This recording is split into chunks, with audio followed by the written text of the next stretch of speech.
Aujourd'hui, 1er juillet 2025, je me lance dans une nouvelle aventure de la Reine de Coupe où je vais ouvrir une nouvelle playlist qui sera sur les mystères et les secrets de ce monde, les énigmes en fait, les histoires un peu ésotériques, mystérieuses, les secrets qu'on n'a jamais réussi à dévoiler.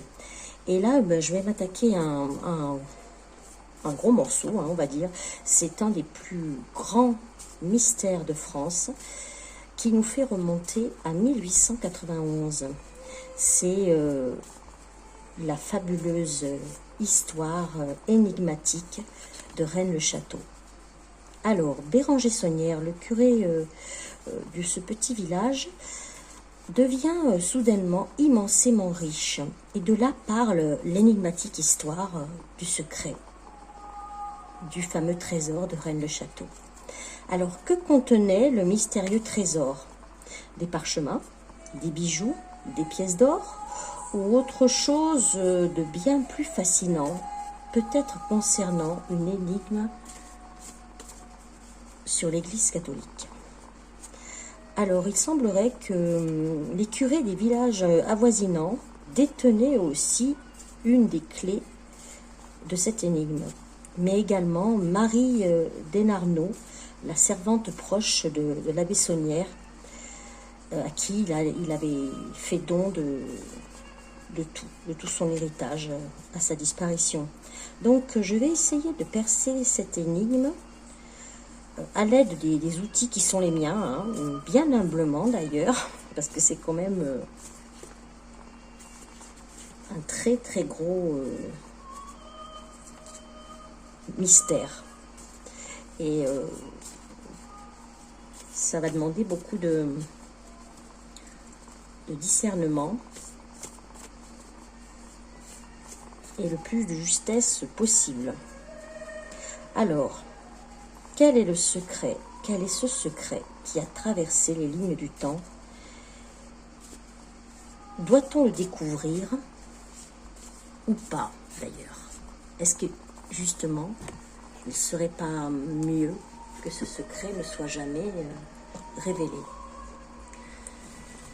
Je vais essayer. Allez, comme je fais d'habitude, on va commencer par 3 cartes du tarot de Marseille, pour nous mettre un cadre autour de cette énigme de Rennes-le-Château.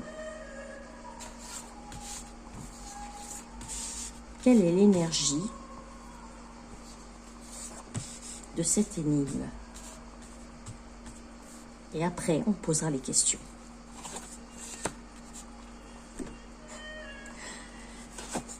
On a la papesse. On a l'empereur renversé. Et on a le pendu des pendus. Alors, la papesse, c'est le symbole de maternité, quand même, par excellence. C'est l'amour de la famille et une personnalité très intuitive. Cette papesse, elle tient dans son livre, dans ses mains un livre qu'on pourrait penser être le livre des secrets. Mais on a également un empereur renversé, qui lui est plutôt un symbole d'arrogance, de virilité un peu misogyne. Et peut-être de quelque chose de mal interprété. Et la troisième lame avec ce pendu renversé nous parle quand même de choses imprévues, d'obstacles. D'obstacles qu'aurait peut-être eu justement cet empereur renversé. Et en tout cas, il y a beaucoup d'incertitudes. Peut-être même la perte de quelque chose. Mais cette papesse, qui dans le tarot originel est toujours représentée avec l'œuf. l'œuf, la connaissance. Il n'y est pas, hein, il n'y est pas dans cet exemplaire-là, mais dans le tarot originel, il y est. Et c'est pas un hasard si elle est sortie, cette papesse, bien à l'endroit, bien campée. Alors cette papesse, moi, elle me résonne avec l'énergie de Marie-Madeleine.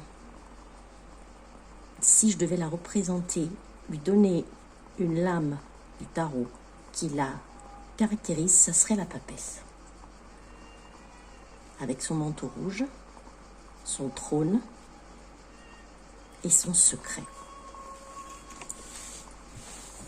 Donc Marie-Madeleine, très fortement inspirée et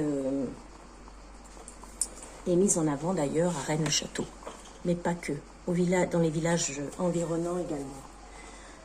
Donc, je vais prendre mon tarot égyptien, c'est celui qui se prête le mieux à ce genre d'enquête spirituelle. Hein.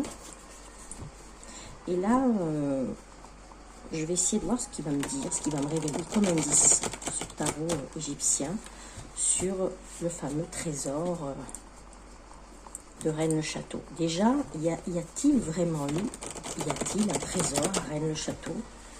Est-ce que la Bessonnière, ça fait plusieurs questions, est-ce que la Bessonnière a découvert ce trésor ou pas? Et quelle est sa nature?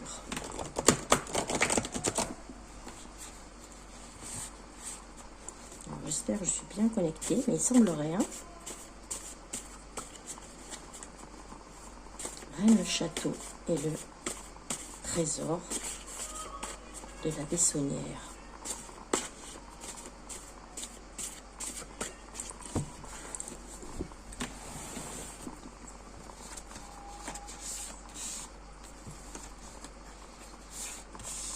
Allez, on va déjà commencer en 3 cartes et on fera mon tirage en quinconce. On est accompagné de Saint-Antoine de Padoue, celui qui retrouve toujours tout, qui a une place prépondérante dans la chapelle, dans l'église de Rennes, hein, d'ailleurs. Hein. C'est celui qui retrouve toujours tout.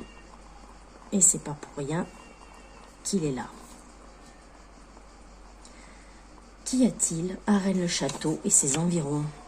Parce que c'est pas seulement lié à Rennes-le-Château, mais ça concerne également toute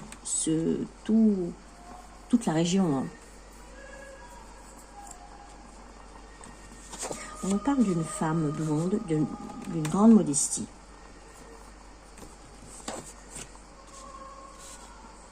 D'un valet de coupe qui est renversé. Quelqu'un d'assez distrait, mais également une reine de bâton, de dévotion, d'honnêteté. On voit déjà que c'est une histoire de femme hein, quand même, hein, liée la coupe à tout ce qui est féminin, tout ce qui est lié au féminin sacré. Hein. On est bien connecté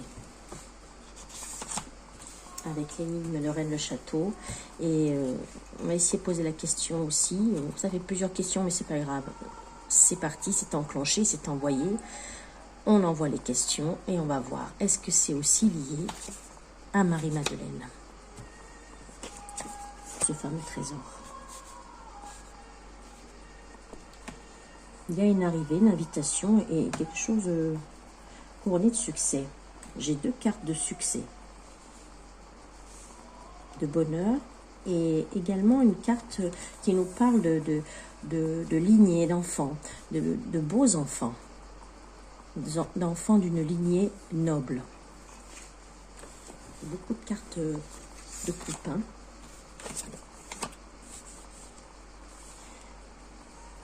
Et là-dessus, ben, on jette le deuil, la ruine et la douleur avec ce 10 d'épée. Quelle histoire nous raconte ce tarot égyptien?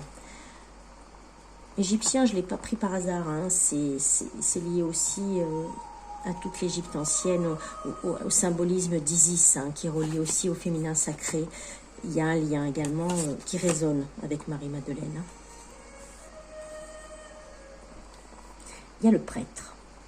Ça alors, on a le prêtre qui apparaît là, avec cette carte de tempérance renversée. dans le tarot égyptien, qui est la carte du prêtre. Et il y a là une notion de départ, d'émigration, de choses qui ont été séparées, de gens qui ont été séparés.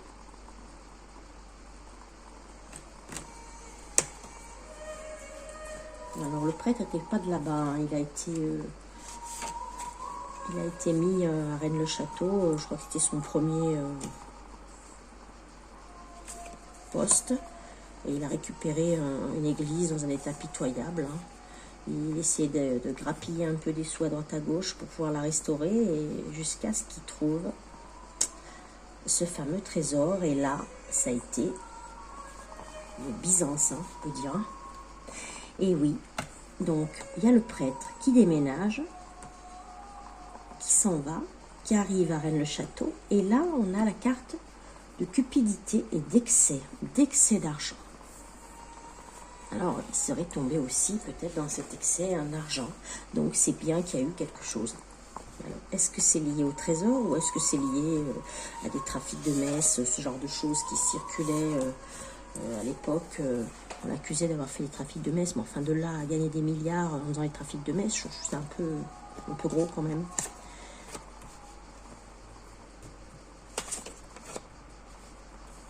Il y a beaucoup d'imagination quand même, hein, de réflexion, mais il y a eu des erreurs commises, de l'impulsivité.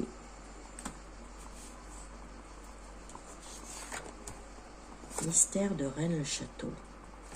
Il y a eu des dons, hein. Il y a eu des dons d'argent, hein. Des surprises.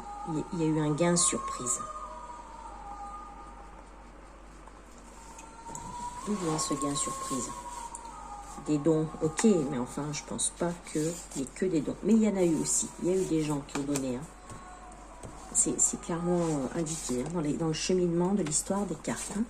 On continue. On a le pouvoir supérieur, on a le démon, les désagréments, la loi et la sentence, le procès là-dessus, qui s'est abattu sur lui.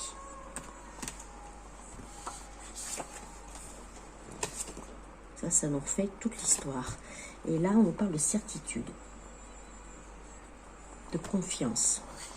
C'est toujours une carte qui se rapporte au gain, au cadeau, les oiseaux et les poissons. Et un as de denier, qui est une très très belle carte de position sociale très élevée, de force et de pouvoir. La Bessonnière. Il y a la notion d'écroulement, hein. On a voulu le châtier. Voilà. Il y a la carte du châtiment, de la tyrannie, de la sentence défavorable, trouble psychique, comme s'il y avait eu une perte de raison en fait, hein. Il y a cette notion de contrat, d'amitié, hein, de pacte aussi. Alors, est-ce que c'est lié avec les autres prêtres de la région? Tant que je parle, on continue. Bon, il y a de la méchanceté, de la tromperie. Je parlais des autres prêtres, mais il semblerait qu'il y ait eu entre eux des choses très nettes, hein, quand même. Hein. Il y a de la jalousie, la tromperie. Mais là, on nous parle de repos et de contemplation. De contemplation dans le silence.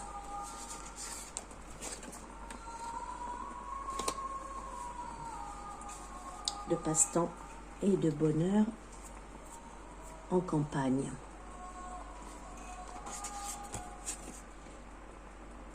Il y a la calomnie, les critiques, les condamnations et la mort. Là, c'est l'histoire de la Bessonnière, hein, en fait, hein, et ce qui gravitait autour de lui et ce qu'il a dû subir comme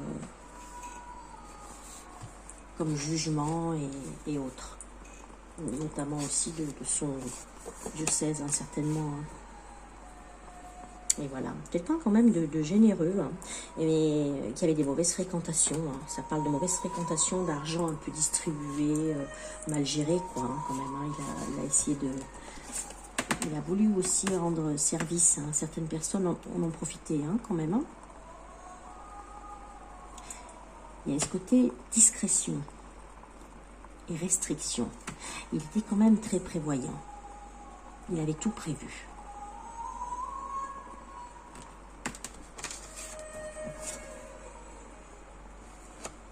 La jalousie, désir de jalousie, hein, quand on a l'impression d'avoir gagné au loto et qu'on se montre un peu comme ça, son argent ostensiblement, ça crée des divergences, des jalousies. Hein.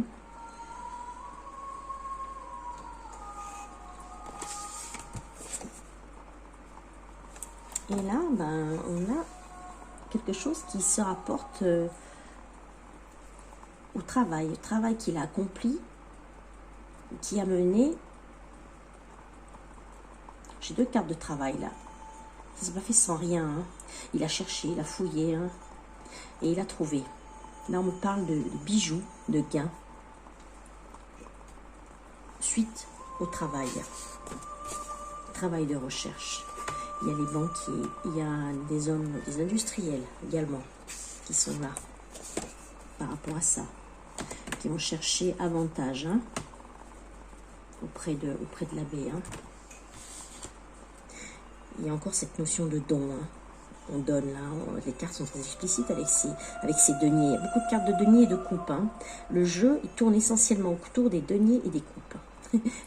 Voilà, la coupe, c'est la féminité, c'est le mystère, c'est l'émotionnel, mais également les deniers qui parlent d'argent, de travail, de cupidité aussi.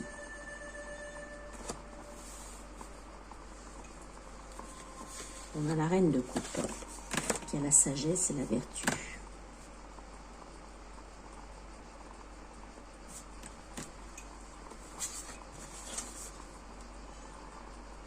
Contrariété, mystère, séparation, regret. Autour de cette reine de coupe et de cette épreuve due au mariage. On parle d'un mariage avec beaucoup d'épreuves, un mariage renversé, d'une séparation, de regret. Cette reine de coupe pourrait faire écho à la papesse. Moi, je vois Marie-Madeleine, celle qui détient le Graal, la coupe. Les mystères autour d'elle. L'histoire de mariage. Là, on tourne, on est en plein Da Vinci Code. Hein. Et oui, on est en plein Da Vinci Code, puisqu'on a le testament, l'héritage et le succès avec ce 5 de coupe. On est bien dans le mystère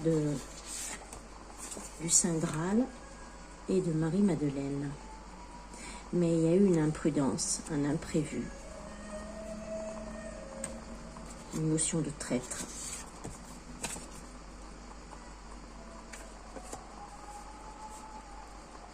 Il y a la victoire sur l'adversité, le départ, le voyage, l'excursion.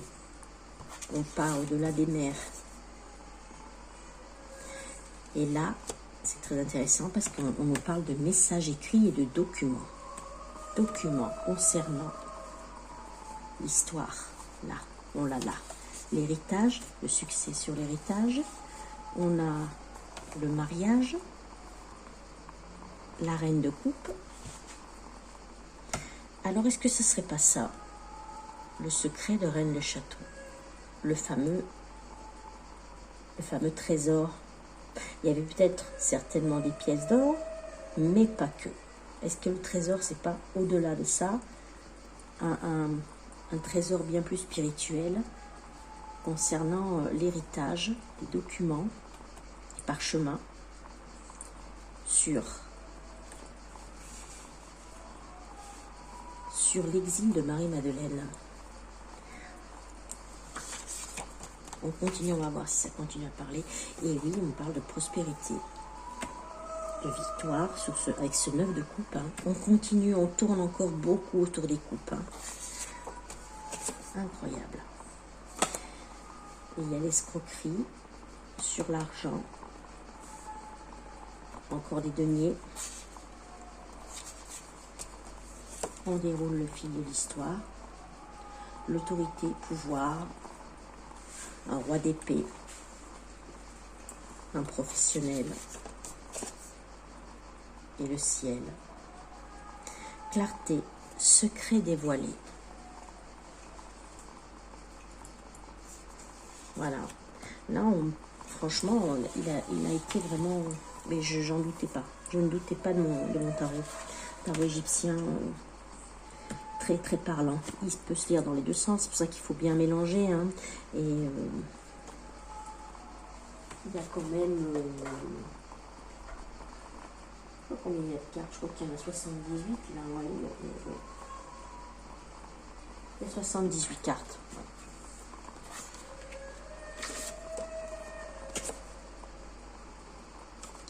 Il y a la méfiance, il y a les doutes, le perfectionnement, la chance. Il y a quand même des contretemps, séparation, rupture. Je pense que là, on arrive au bout de ce qu'on peut. Oui. Mais on a bien eu tout le cheminement, l'histoire de l'abbé jusqu'à la découverte. Ça a bien répondu pratiquement à toutes les questions. On a cette reine de coupe qui est certainement représentée, qui représente Marie-Madeleine, et surtout testament, héritage, succès. Ça, le mystère dévoilé, les documents.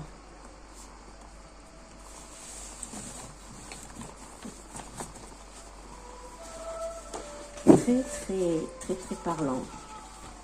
Je vais essayer de continuer avec la même série de tarot, mais cette fois le Maya. On va voir ce que le Maya peut nous dire. Qu'est-ce qu'il peut nous révéler de cette énigme? Est-ce qu'on peut réussir à avoir encore des réponses aussi claires que celles qu'on a eues là, hein, parce que franchement... on a l'état d'esprit de l'abbé. Mais on a la réponse par rapport à quel est ce trésor. Il y a certainement eu des pièces. Hein. Il y a quand même la notion de pièces, hein, d'argent, de dons aussi. De partenariat également. Mais partenariat qui n'a pas toujours été bien... dans le bon sens. Hein. Il y a eu des malversations, il y a eu de la jalousie. Hein. Et il y a des gens qui ont profité. Mais l'abbé ressort comme quelqu'un de généreux, apparemment, qui a malgré peut-être un ego un petit peu bien marqué, quand même, mais qui a quand même aidé les gens. Alors, est-ce que le tarot Maya... Il a 92 cartes, il est beaucoup plus court. Il va nous raconter, il va nous dévoiler.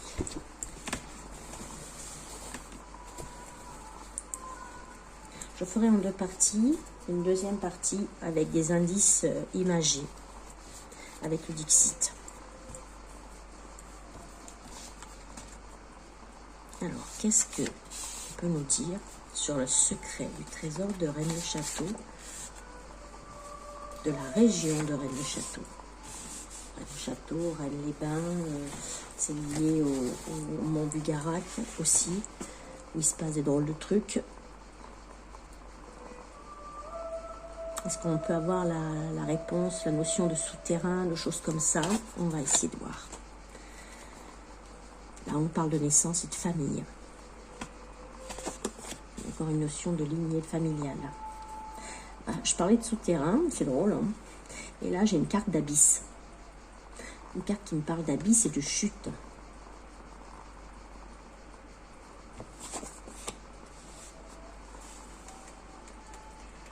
De créativité et de conquête. De conquête, d'abysse et de conquête. C'est quand même dingue. Regardez un peu cette carte. On nous dessine comme un plan.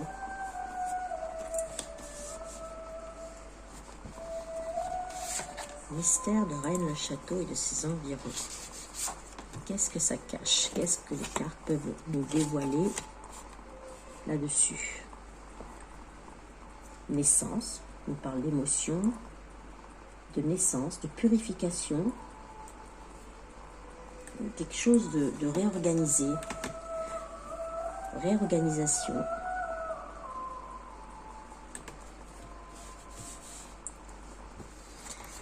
C'est une énigme. Et les cartes répondent aussi sous forme d'énigme. Il faut décrypter, il faut voir si ça résonne ou pas. Alors vous me direz en commentaire ce que vous avez ressenti par rapport à ces cartes, à ce tirage. Et là j'ai la carte des noces, du mariage, de l'accomplissement, du succès. Cette carte s'appelle Ao, c'est la carte du grand homme. Incroyable quand même. Quel est ce grand homme et ses noces? Héritage.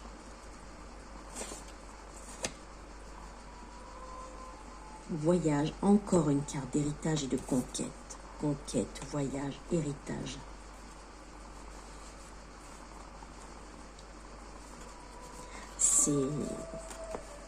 Beaucoup sont partis à la conquête de ce mystère, de ce trésor. Mais c'est pas seulement ça, c'est le changement de continent, c'est vraiment un exil. J'ai vraiment la notion d'un exil. Sacrifice, la fin, l'accomplissement. Les regrets.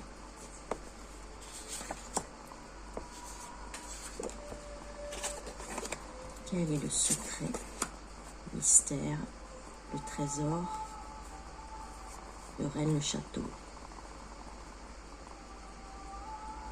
Une recomposition dans la terre, quelque chose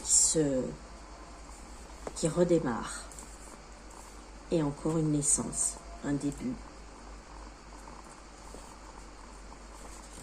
Il y a eu de l'aide, c'était comme une entreprise, ça a été très bien organisé.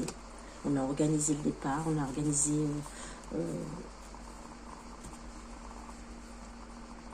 la cache, on a organisé le fait de camoufler, de cacher ça. Et là, on parle de couple, d'harmonie, de courage. Toujours cette notion de couple, cette notion de mariage qui revient. Alors, on pose la question, est-ce qu'il y a un trésor? Des bijoux, de l'or, des diamants, des rubis? Non, non, non, non, c'est pas ça. Là, ça revient sans cesse sur la notion de couple. Couple sacré, de lignée, de naissance, de famille. Caractère cyclique de transformation. Synthèse. Le crâne. Alors, le crâne, c'est intéressant parce qu'il revient pas mal, cette histoire de crâne là, dans l'église, comme un code, comme un sceau. Il est dans une autre église également, où un autre prêtre des alentours a mis aussi des codes, a codé pas mal les choses. Il y a toujours ce crâne qui revient. Victoire, obstacle, réconciliation, idéaux atteints à la suite d'un voyage. Il y a toujours cette notion d'exil, de voyage. Il y a la calomnie, on fuit la calomnie, la méchanceté, l'injustice. Il y a la lutte. On a le danger. Il fallait se cacher. Voilà, j'ai la notion de déménagement, de passion, de naissance. La naissance qui est un cadeau, mais il y a un déménagement. Encore, toujours cette notion. On part, on s'en va. On fuit les événements négatifs, le danger. Mais il y a là une nouvelle surprise. Il y a une fiancée. l'étranger, le voyage, encore le déménagement. Encore cette notion de déménagement, de départ et d'exil qui est toujours là. Toujours ce couple.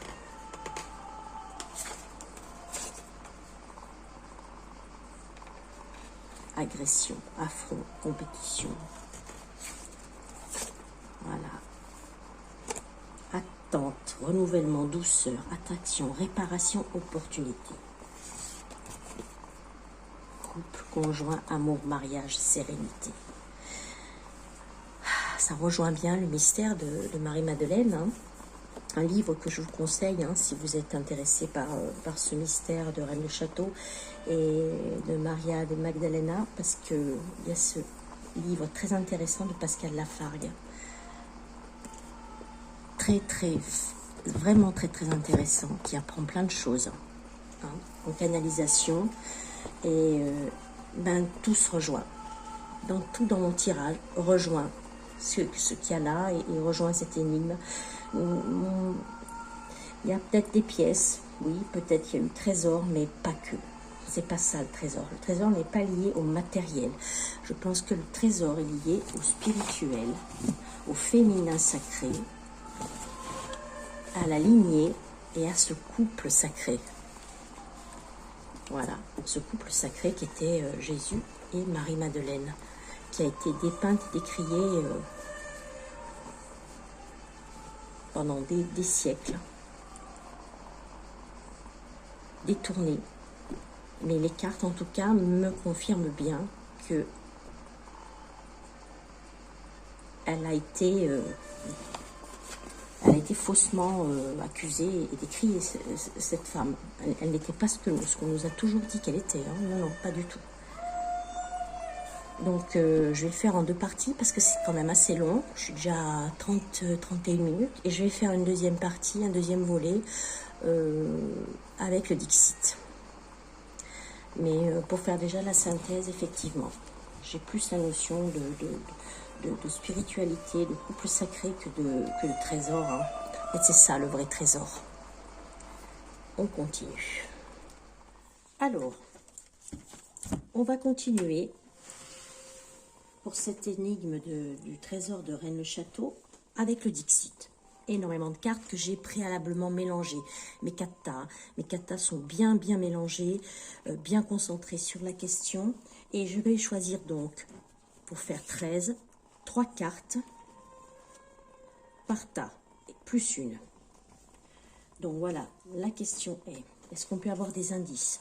Indice de lieu, indice de forme, c'est-à-dire en quoi consiste ce trésor, de quoi il est composé, et des indices de localisation ou de lieu où il peut se trouver. Donc 3 avec celui-là. Allez, on va choisir encore 3 cartes. Donc, il y a à peu près près de 400 cartes. Oula, là, j'en ai déjà pris 3. Okay, d'accord, bon, on laisse faire. Hein. Allez, encore 3 cartes dans celui-ci. Donc, il y a à peu près 400 cartes bien mélangées. Préalablement, parce que déjà, je choisis devant vous. Si en plus, je vous impose le mélange des cartes, ça va faire une vidéo qui va durer... éternellement, là c'est pas possible. Donc pour ceux qui me connaissent pas, je travaille toujours avec des fonds en haute fréquence. Donc je vais choisir une autre carte. Allez, pour faire la 13e. Indice de lieu, de forme, où se trouve le trésor de Reine le Château. En quoi consiste ce trésor de Reine le Château? De quoi est-il composé?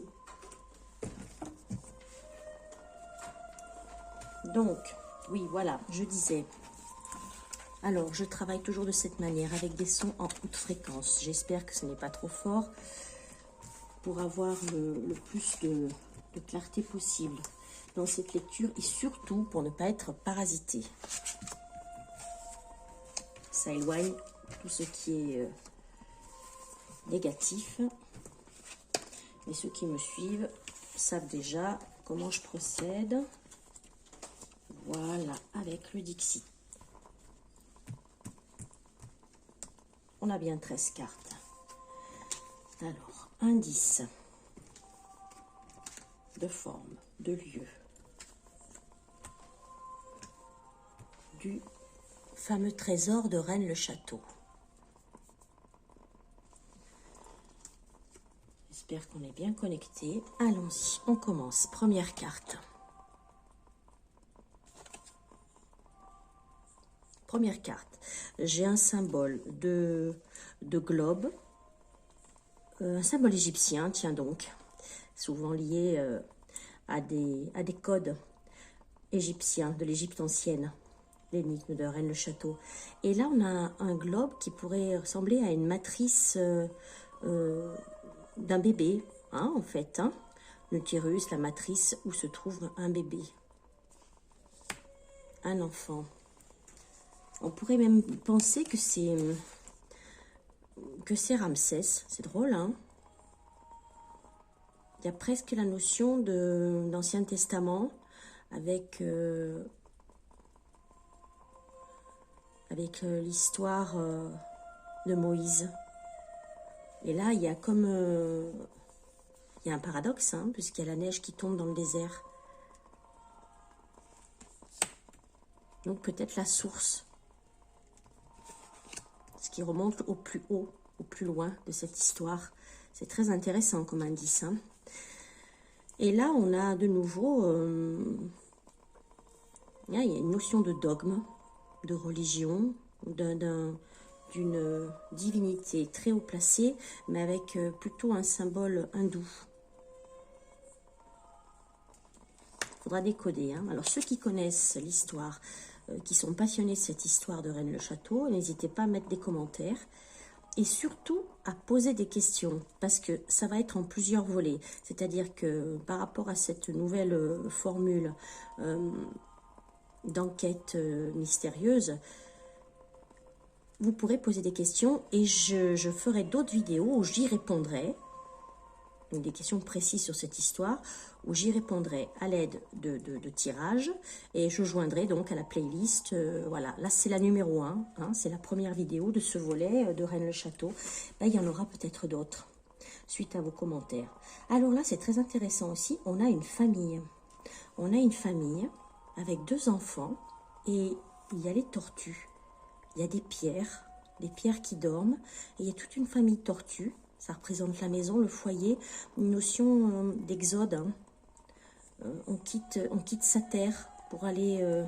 très intéressant, hein. Ça rejoint le tirage que j'ai fait avant. Hein. Cette famille, ça pourrait presque faire penser à une famille christique. Et là, on a la maman coccinelle avec 7 enfants. Une maman triste.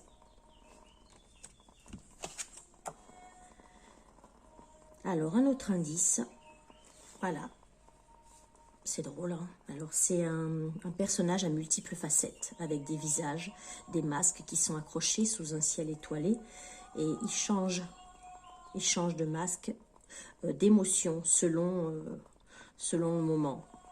C'est éclairé à la bougie, il y a une notion de secret, de choses cachées, de pièces cachées, où on change de masque. Moi, ça me fait penser, oui, à un secret, cette carte. Et là, eh bien, on a le trou de serrure. On a un trou de serrure dans l'obscurité qui éclaire un paysage lointain avec une tour.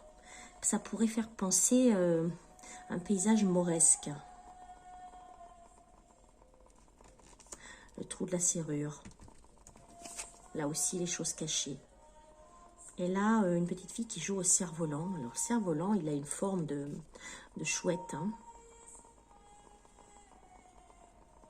Dans une prairie. Une personne, une dame endormie, avec déguisée, avec un costume de chouette. Elle est endormie. C'est drôle, hein. Alors, ça vous parlera, hein, peut-être, pour ceux qui connaissent bien plus bien plus profondément l'histoire. Hein. Moi, je l'ai survolé. Hein. Donc, c'est clair qu'il y a des trucs qui résonnent plus que d'autres. Hein. Là, on a également... Alors, les abeilles. Les abeilles, il y a un symbolique. Hein. Il y a une symbolisme autour des abeilles. Hein. La reine, le réseau. Ce personnage-là qui semble souffler tout un réseau d'abeilles. Un personnage comme un fou du roi. L'hippocampe. L'hippocampe chevauché par une fée. Une fée entourée de plein de petites croix dorées. Très lumineux. Elle est très belle cette carte. Hein. L'hippocampe qui est l'animal le plus paternel du règne animal, hein, puisque c'est lui qui porte les enfants, les bébés. Donc c'est le symbole symbolique du père en général, l'hippocampe.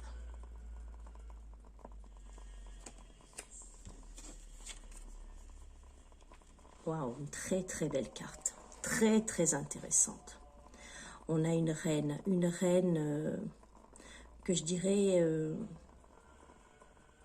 est magnifique. Hein. Une reine qui trône, mais qui nous vient de l'Orient. On le voit hein, par sa peau, par son ethnie, que c'est pas une reine blanche. Hein. Faut être clair. Hein. Voilà, elle est très mate, très métisse, elle est magnifique. Elle a tout un jeu d'échecs, là, sur son bras. Ça aussi, ça fait écho à Rennes-le-Château. Hein. J'ai entendu parler de... Je ne sais pas s'il n'y a pas des damiers, s'il n'y a pas une symbolique liée aux échecs, au jeu d'échecs là-bas. Hein. Il y a l'épée. Tiens donc, le symbolique de l'épée. L'épée des Templiers, l'épée du roi Arthur, Excalibur. Et on l'a là. Là, alors, on a un chevalier. On pourrait presque penser que c'est le roi Arthur qui est à genoux, quand même, devant cette reine qui est gigantesque, par son aura. Il y a ce damier également au sol, mais le roi Arthur vient de lui déposer son épée. Elle n'est plus dans son étui. Il vient de la déposer au pied de cette reine. Oui. Très très intéressante ce tirage de Dixie. Il y a quand même 400 cartes, hein, plus de 400 cartes. Il y a des cartes que je découvre, je ne l'avais jamais vue celle-là. Je ne l'avais jamais vue, elle n'était jamais sortie. Et là, eh bien, on a des petits fantômes. C'est drôle, ils sont autour d'une table, ils prennent un petit déjeuner, ils ont des bols, des journaux. Ils sont joyeux, ils sont éclairés. Ouais, je comprends pas trop celle-ci. Peut-être elle vous parlera plus à vous. On continue avec là, c'est dans une forêt, une clairière. Il y a un fruit et au milieu, il y a un petit enfant.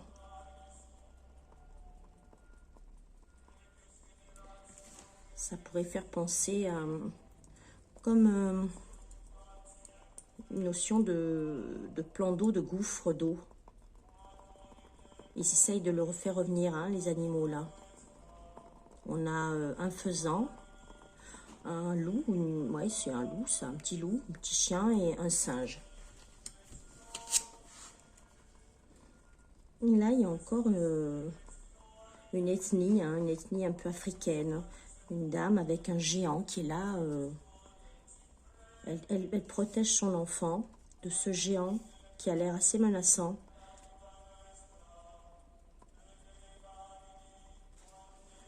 Alors, on pourrait dire que on n'a pas spécialement d'indice de lieu.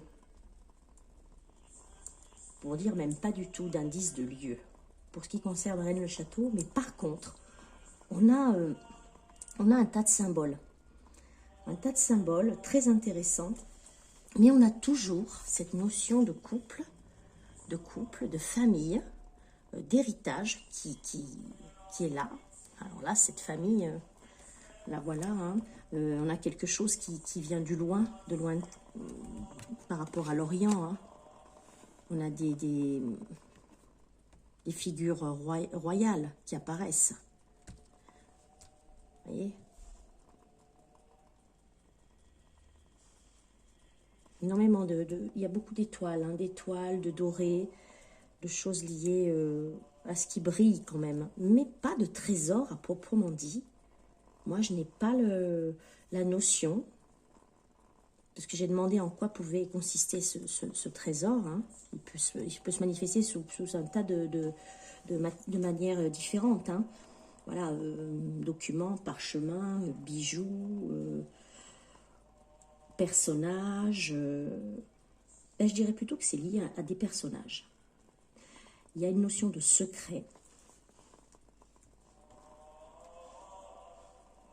de choses cachées, oui et non, hein, mais surtout la notion de royauté.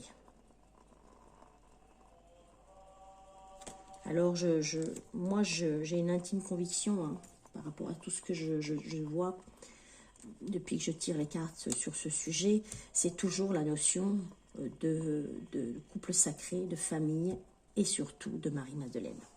Alors, comme je dis toujours, chaque fois que je sors un Dixit, il y a le personnage principal qui apparaît. Et là, moi, je pourrais dire qu'elle est sous cette forme. Alors là, elle est très clinquante, hein, elle est très, waouh, voilà. Elle est très ostentatoire, avec les bijoux, tout ça. Elle est représentée. Il y a toujours du rouge hein, quand on parle de Marie-Madeleine. Hein. Une étoffe rouge. Hein, voilà, là, elle est encore avec son étoffe rouge. Hein. Et moi, je la vois là. Elle est ostensiblement représentée. Mais j'ai son énergie, là, de reine. Hein. De reine. À Rennes, le château. On pourrait dire que c'est le château de la reine. Plutôt que Rennes le château. Alors, est-ce que Rennes le château n'est pas devenu à force son sanctuaire? C'est en tout cas, moi, le constat que j'en fais. On pourrait même penser qu'elle est là, de nouveau. Mais il y a l'enfant qu'on veut protéger, qu'on éloigne du chaos. On essaye de le protéger, on l'emmène loin pour le cacher. Alors, est-ce que ça ne serait pas ça, le secret de Rennes le château? J'attends vos questions. Et puis, quand j'aurai des questions même précises, je pourrai les poser. Et là, on aura des réponses. Mais la notion de secret est quand même bien marquée, là. Et là, on a encore une femme, hein, voyez, avec des étoffes rouges, qui dort, qui survole, hein, tenue par une petite fille, avec cette lignée. Il y a beaucoup de codage, hein, beaucoup de codes là-bas, Rennes le château, tout est lié au code. Il faut les déchiffrer. Certains sont très doués pour ça, hein, donc en tout cas ça a été bien parlant ce Dixit. J'espère que ça vous aura plu, hein, ce nouveau volet de la Reine de Coupe, avec cette nouvelle playlist que je lance avec ce premier épisode des mystères inexpliqués, qui commence avec cette fabuleuse histoire du mystérieux trésor, entre guillemets, de Rennes le château.